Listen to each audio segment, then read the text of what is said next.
Ito nga guys, magpapalit tayo ng 500 pesos na sira dito sa Central Bank. Ayan, titingnan natin kung mapapalit guys. Testingin natin ipalit dito sa Central Bank. Ayan nga.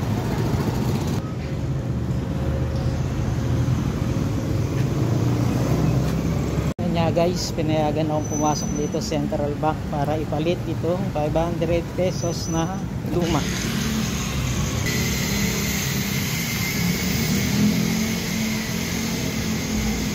Po sa Cabanatuan City.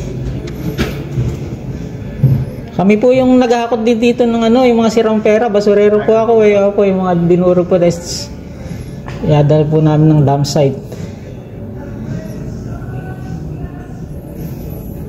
Ayan po.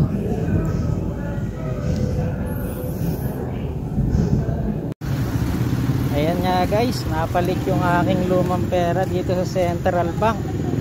Ayan 500 pesos. Ayan guys, kung kayo may lumang pera, pwede rin kayo magpalit sa mga bangko at willing naman sila